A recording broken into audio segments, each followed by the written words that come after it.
নমস্কার। আমি তো এখন খুব বেশি লাইভে আসি না, গানের ভীষণ চাপ। আমি এখন আপনাদের কাছে একটা বিষয় নিয়ে আলোচনা করব।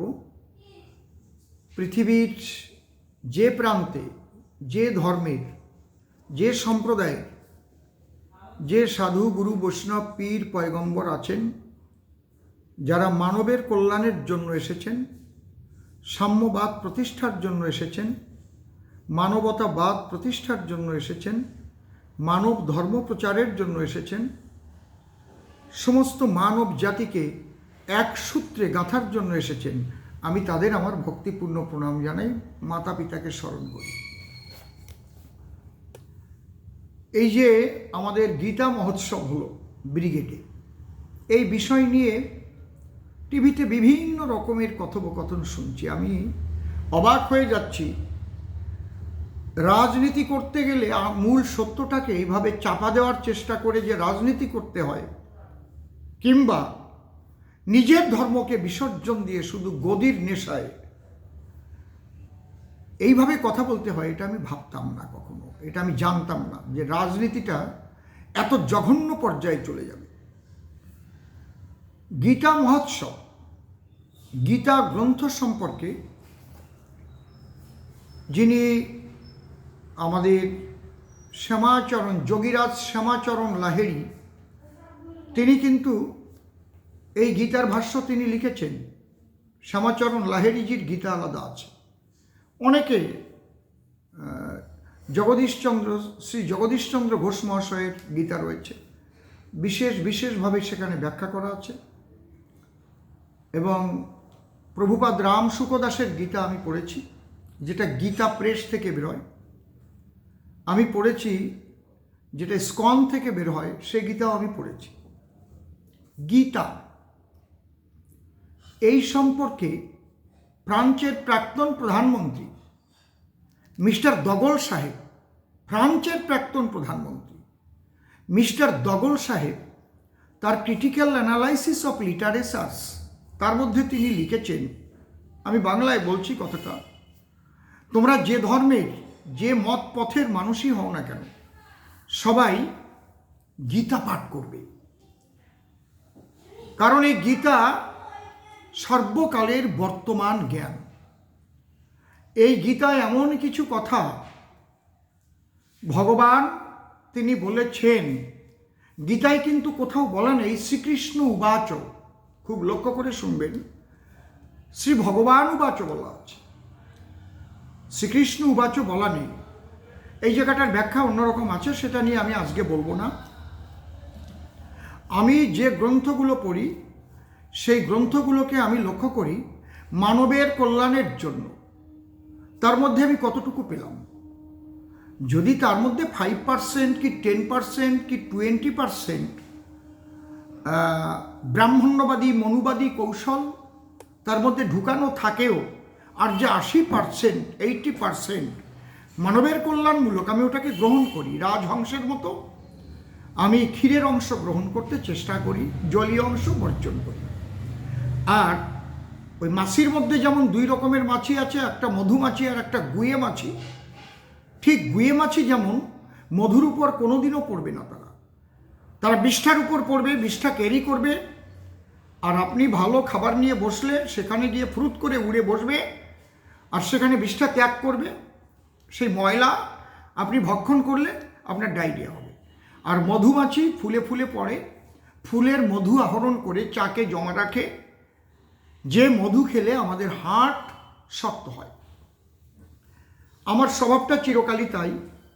কারণ ভাব সম্প্রসারণে যখন পড়েছিলাম, ভাব সম্প্রসারণ এসেছিল ক্লাস 8-এ খুব সম্ভব, যেখানে দেখিবে সাই উড়াইয়া দেখিবে তাই, পাইলেও পাইতে পারো অমূল্য রতন।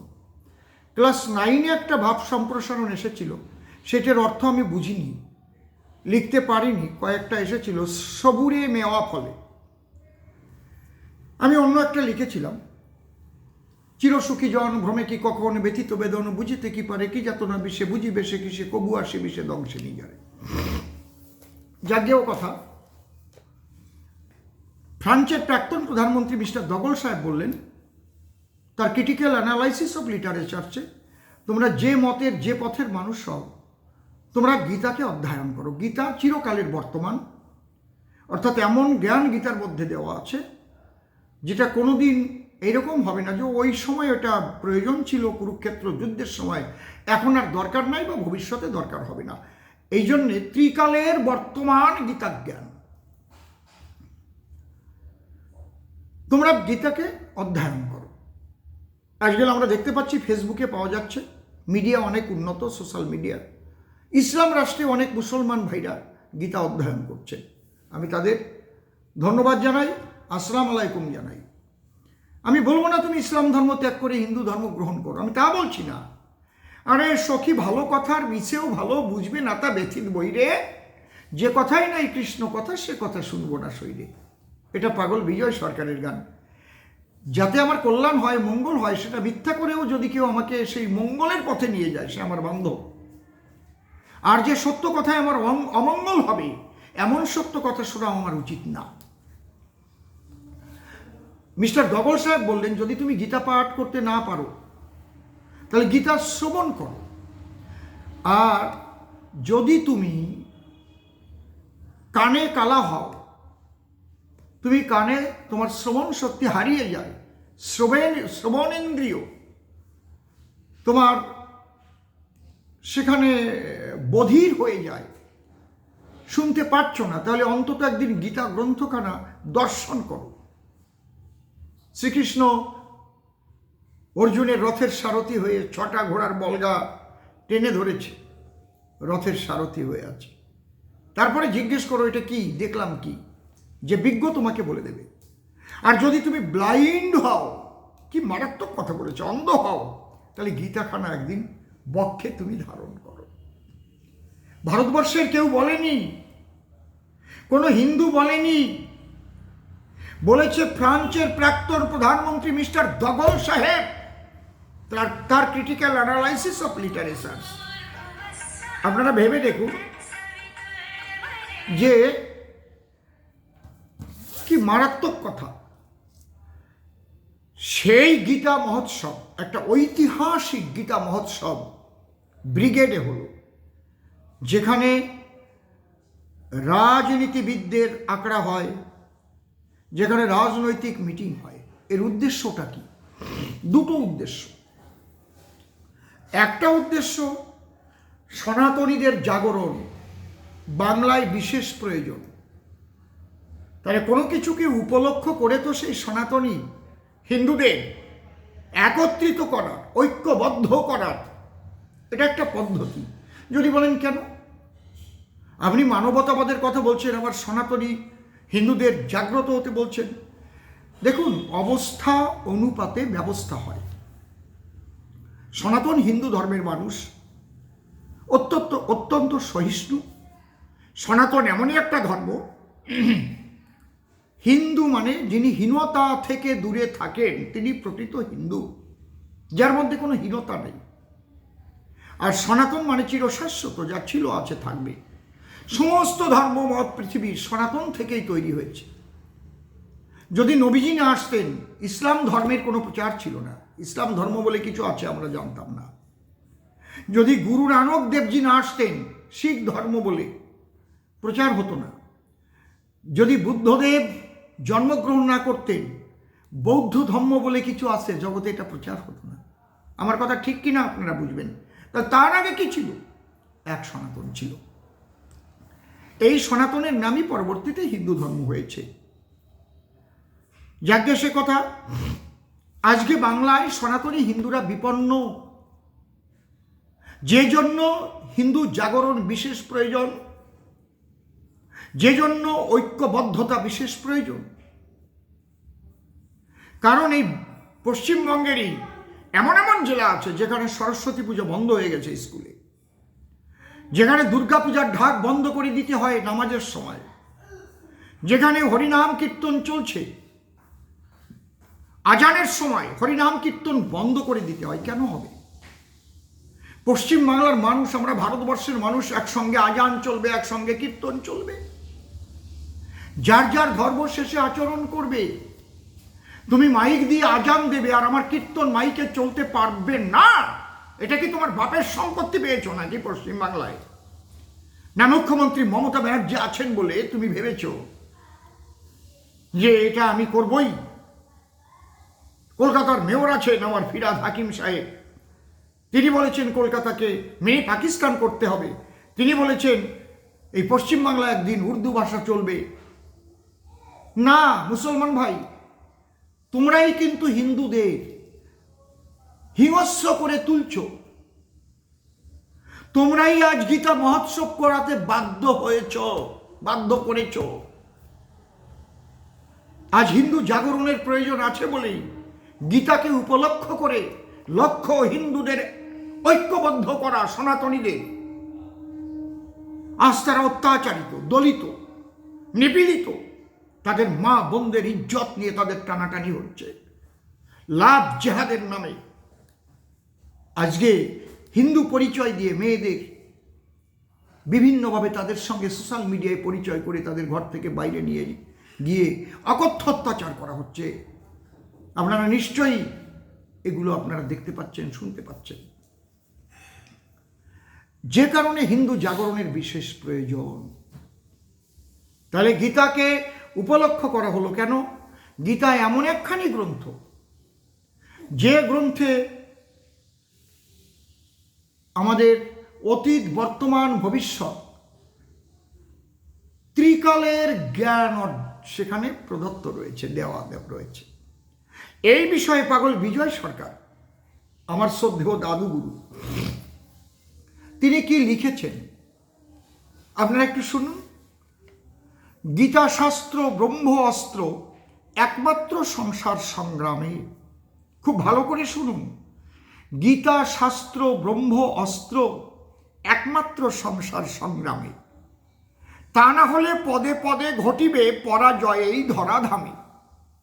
গীতা জ্ঞান যদি তুমি অর্জন করতে না পারো, তাহলে পদে পদে পরাজয় হতে পারে। কি বলছেন তিনি? সুখের নেশায় দেখো না স্বপ্ন, দুঃখেতে হইও না উদ্বিগ্ন। আমার সুখ চাই, সুখ চাই, সুখ চাই, টাকা চাই, টাকা চাই, টাকা চাই, পরের টাকা মেরে খাই, ঘুষ খাবো, অযোগ্যদের চাকরি দেব, যোগ্যদের পথে কাঁদাবো, টাকা চাই, টাকা চাই, আমার সুখ চাই। তারপরে সুখ কোথায় গেল? জেলের মধ্যে। বাদুর চোষা আমের মতো হয়ে গেল মুখটা। দেখলে আমি লজ্জা পাচ্ছি, এত বড় বড় মাপের মানুষ আর জেলখানায়। ছি ছি ছি ছি ছি ছি। উনি যদি গীতা পাঠ করতেন না, উনি যদি অন্তত গীতার দ্বিতীয় অধ্যায়টা সাংখ্যযোগটা পাঠ করতেন এবং ওটা উপলব্ধি করতেন সদ্গুরুর কাছ থেকে, পারতেন না পার্থবাবু এত বড় অন্যায় কাজ করতে। পারতেন না মানিকবাবু এত বড় অন্যায় কাজ করতে। আমি গ্যারান্টি দিয়ে বলতে পারি। সুখের নেশায় দেখো না স্বপ্ন, দুঃখেতে হইও না উদ্বিগ্ন। সুখ দুঃখ সমজ্ঞানে পথ চলার এই লগ্ন। তুমি চিরকাল সুখে থাকবে এটাও ভেবো না। বিরাট সুখে নিমজ্জিত হয়ে ভোগ লিপ্সায় রোগের ঘরে পদার্পণ করো না। আর দুঃখ এলেও ভেঙে পড়ো না। আমি বারবার অসীম সরকার বলি, আমি গাড়িতে দোতারা বাজিয়ে ভিক্ষা করেছি, আমি রেল লাইনের পাশে থেকেছি, 7 মাইল 8 মাইল হেঁটে গেছি, 20 পয়সা ভাড়া আমার পকেটে ছিল না। এত কষ্ট করেছি, কিন্তু অসৎ পথে জীবনে একটা পয়সা উপার্জন করিনি, একটা পয়সা উপার্জন করব না।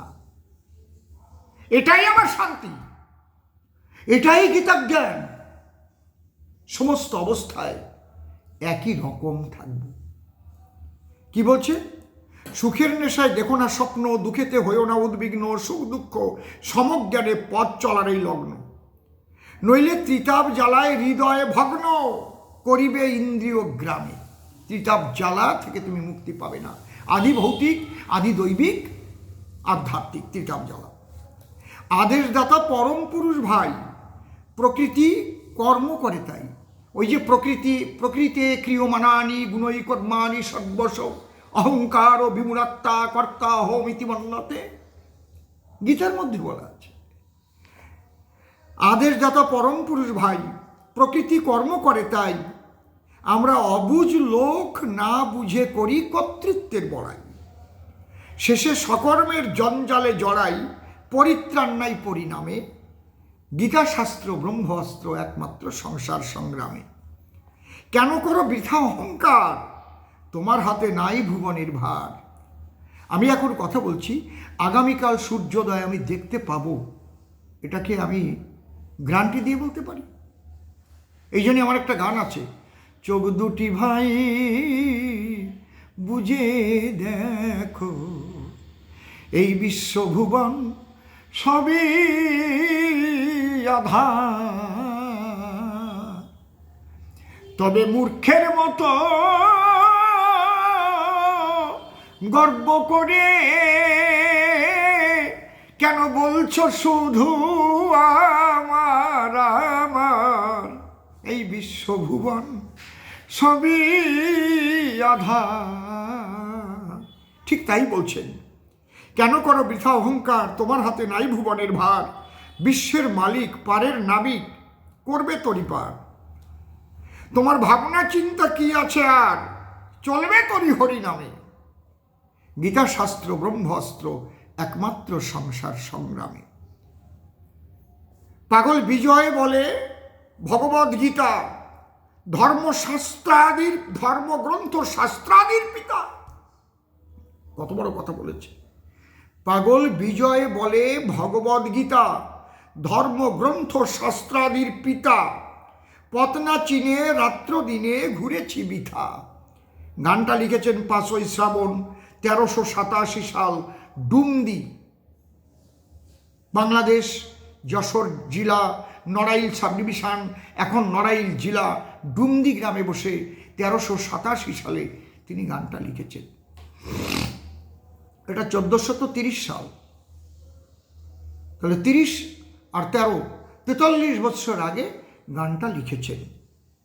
পাগল বিজয় বলে ভগবদ গীতা ধর্মগ্রন্থ শাস্ত্রাদির পিতা, পতনা চিনে রাত্রি দিনে ঘুরেছি বৃথা, এবার ছেড়ে দিয়ে তিতা মিঠা, গীতা যোগী হও নিষ্কামে, গীতাশাস্ত্র ব্রহ্মাস্ত্র একমাত্র সংসার সংগ্রামে। গীতা এমনই একখানা গ্রন্থ। আমি অত্যন্ত দুঃখিত, আমি শ্রদ্ধেয় স্নেহাশিস বাবু আমাদের মন্ত্রী, পরিবহন মন্ত্রী, আমি ওনাকে ভীষণভাবে শ্রদ্ধা করি। উনি যে কথাটি বলেছেন আমি অবাক হয়ে গেছি। রাজনীতি করতে গেলে আপনাকে এইভাবে পায়ে তেল দিয়ে কথা বলতে হবে, আর আপনি কিছু না চিন্তা করে একটা কথা বলে ফেললেন। স্বামী বিবেকানন্দ বলেছেন গীতা পাঠ না করে ফুটবল খেলো। কেন বলেছেন? আরে বাবা, তোমার শরীরটা যদি সুস্থ না থাকে তাহলে গীতা জ্ঞান কি তোমার মাথার মধ্যে ঢোকে? এই বোধটা স্নেহাশিস বাবুর নেই, এই বোধটা কুণাল বাবুর নেই। ছি ছি ছি ছি ছি ছি। উনিও তো তথাকথিত একজন বামুন পরিবারের সন্তান, উনিও তো পৈতা ধারণ করেন, স্নেহাশিস চক্রবর্তী মহাশয়। এখানে কি বলতে চাইছেন স্বামী বিবেকানন্দ উনি বুঝতে পারছেন না? ফুটবল খেলাটা মানে কি? এক্সারসাইজ, ব্যায়াম। ও তখন তো আর ওই রামদেব বাবাজি টিভিতে বসে ব্যায়াম শিখাতেন না, না। তাই বলেছে ফুটবল খেলো, যুব সমাজের দেহটাকে আগে তৈরি করো, বীর্য ধারণ ক্ষমতা বাড়ুক। বীর্য ক্ষয় হলে তুমি দুর্বল হয়ে যাবে, তোমার রিসিভার খারাপ হয়ে যাবে। ধরে রাখবে যেটাই, যে জ্ঞানটা, জ্ঞান প্রগাঢ় হবে না, তোমার জ্ঞানের পরিপক্কতা আসবে না। ব্রেন সেলস, আমাদের মস্তিষ্ক কোষ, দুটো নার্ভের পাশ দিয়ে, সেন্সরি নার্ভ আর মোটর নার্ভের পাশ দিয়ে যে ব্রেন সেলসগুলো রয়েছে, কনসাস, আনকনসাস, সাবকনসাস, ওই সেলসগুলো যদি বিকশিত না হয়, যার যত বিকশিত তার তত বুদ্ধি বেশি, তার তত ধারণ ক্ষমতা বেশি। চেতন, অচেতন, অবচেতন, তাহলে এই সেলসগুলোকে যদি তোমার বিকশিত করতে হয় তাহলে শরীরটাকে তোমার এক্সারসাইজ করে, তোমার বীর্য ধারণ করে, তোমার ব্রহ্মচর্য পালন করে, সত্যকে রক্ষা করে একটা জায়গা তোমাকে আসতে হবে, যে জায়গায় না গেলে তুমি গীতার শ্লোক কি বুঝবে? কি বুঝবে তুমি বলো? আগে যখন ফিতা ক্যাসেট ছিল, ফিতা ক্যাসেট রেকর্ডিং হতো, রেকর্ডারে, টেপ রেকর্ডার। আমি একদিন রেকর্ড করব, আমার বাবা বললেন, আরে রেকর্ড করিস পরে, আগে ঘর থেকে ওই যে তেলটা আছে ছোট্ট শিশির ভিতরে, আর তুলোটা নিয়ে আয়, হেডটাকে পরিষ্কার কর, হেঁটে ময়লা জমে গেছে, রেকর্ডিং হবে না ভালো, ঘ্যারঘার ঘ্যারঘার ঘ্যারঘার ঘ্যারঘার করবে। এখন যদি কেউ বলে অসীম সরকারের বাবা বলেছে রেকর্ডিং বাদ দে, ওসব রেকর্ডিং করিস না, হেড মোস, তাহলে জীবন ভরে হেড মুছে যাবে, রেকর্ডিং আর হবে না। বোকারামের দল। স্বামী বিবেকানন্দ কি বলেছেন, এটাকে না বুঝে সুঝে শুধু রাজনৈতিক রং, রাজনৈতিক খেলা খেলবার জন্য তারা এইসব আজে বাজে কথা বলছে। মানে আমি অসহ্য হয়ে গেছে, আমার দাড়ি মনে হয় একটাও থাকবে না কালকের থেকে, অন্তত গোটা 50 দাড়ি এমনি এমনি ঝরে গেছে এদের কথায়, এমনি টকটক করে পড়ে যাচ্ছে এদের কথার জন্য। আমি অবাক হয়ে যাচ্ছি, এরা কি ধরনের বুদ্ধিজীবী, কি ধরনের বুদ্ধিমান। তবে আমি তাদের কথা বলছি না, কিছু আমাদের দলিত সম্প্রদায়ের মধ্যে, বিশেষ করে আমাদের নমশূদ্র সম্প্রদায়ের মধ্যে বর্তমান কিছু বৌদ্ধবাদী মতুয়া দরদি, মতুয়া বান্ধব খুব দেখা যাচ্ছে। তারা খুব গীতার নিন্দা করেন, কোনো মতুয়া সম্মেলনে গিয়ে আরম্ভ করলে গীতার শ্রাদ্ধ করেন, রাম কৃষ্ণ গৌরাঙ্গ এদের কাল্পনিক ভগবান বলেন, যা ইচ্ছা তাই বলেন। আমি তাদের সম্পর্কে একটি কথা বলছি না, তাদের যা ইচ্ছা তাই বলতে পারেন, কিন্তু আপনি যদি বৌদ্ধ ধর্মের হন, আপনি বৌদ্ধ ধর্মকে প্রচার করুন, কিন্তু অন্যের বিশ্বাসে আঘাত করবেন না, এটা আপনার কাছে আমার প্রার্থনা। আপনি মতুয়া হন, হরিচাঁদের মতুয়া হন, খুব ভালো, আমি মতুয়া হই, খুব ভালো, আমার ঠাকুরকে আমি শ্রদ্ধা করব, কিন্তু তাই বলে কৃষ্ণ নিন্দা করব, রামের নিন্দা করব, গীতার নিন্দা করব, ভাগবতের নিন্দা করব, এগুলো না। ওর মধ্যে যেগুলো মানুষের অকল্যাণ সূচক আছে সেগুলো তুলে ধরুন, এগুলো কি লিখেছে, এর দ্বারাই কি মঙ্গল নিহিত আছে সেগুলো আমরা জানতে চাই, বলতে পারেন, কিন্তু আপনি নিন্দা করতে পারেন না। তাহলে গীতা মহোৎসব এর আয়োজন যারা করেছেন আমি তাদের অসংখ্য ধন্যবাদ জানাই। অত্যন্ত সূক্ষ্ম বুদ্ধিসম্পন্ন, একবার করলে হবে না, অন্তত 3 মাস পরে এইরকম একটা মহোৎসব যেন ব্রিগেডে হয়, এই নিবেদন রাখলাম আমি সাধু গুরুদের পদপ্রান্তে, তাদের ধারে। এটা আমার একান্ত নিবেদন, কারণ হিন্দু জাগরণ, সনাতনীদের জাগরণ বিশেষ প্রয়োজন।